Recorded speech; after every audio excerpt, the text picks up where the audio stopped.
Hello friends, welcome back to my channel daily vlogs. ఈరోజు అయితే chicken curry prepare చేయబోతున్నానండి. ముందుగా అయితే గిన్నె పెట్టేసుకొని ఆయిల్ వేసుకున్నాను. ఆయిల్ వేడయ్యాక హోల్ గరం మసాలా అయితే వేసుకున్నాను. ముందుగా ఆనియన్స్ అయితే కట్ చేసి పెట్టుకున్నానండి. ఈ విధంగా పొడుగుగా కట్ చేసుకుంటారు, ఈ విధంగా చిన్నగా కూడా కట్ చేసుకోవచ్చు. నేనైతే ఈ విధంగా అయితే చిన్నగా కట్ చేసుకున్నాను, తొందరగా ఉడికిపోతుంది అని. ఈ విధంగా అయితే స్టవ్ అయితే హై ఫ్లేమ్లో పెట్టుకొని వేయించుకోవాలి. కొంచెంసేపు అయితే మూత పెట్టేసుకుందాము. ఇంకా ఆనియన్స్ అనేవి ఉడకలేదు కాబట్టి దీనిలోకి కొద్దిగా అయితే సాల్ట్ వేసుకుందాము. సాల్ట్ వేసుకుంటే ఆనియన్స్ అనేవి తొందరగా ఉడికిపోతాయి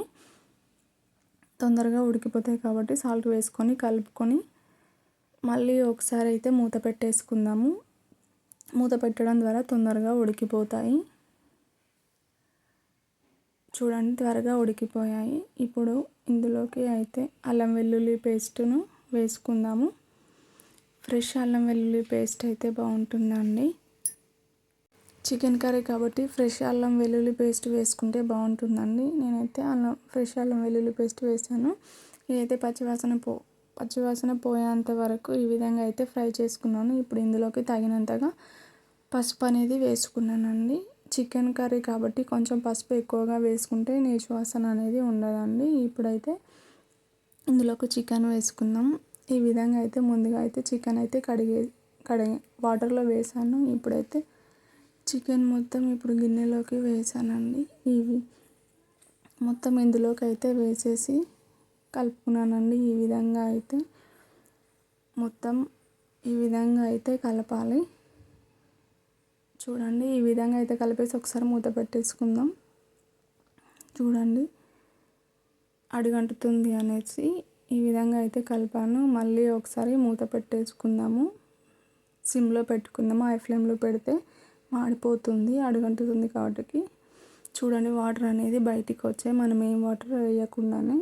ఇప్పుడైతే దగ్గర పడుతుంది కాబట్టి ఇందులోకి కొద్దిగా కారం అయితే వేసుకుందాము.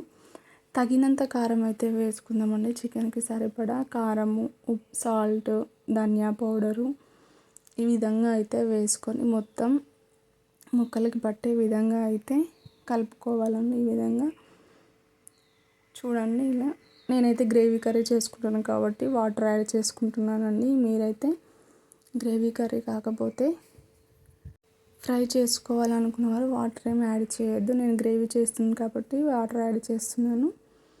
ఈ విధంగా అయితే మరీ గ్రేవీ ఎక్కువ కాకుండా మరీ పల్చగా కాకుండా నార్మల్గా చిక్కగా వచ్చేలాగా కొంచెం వాటర్ అయితే యాడ్ చేసుకున్నాను.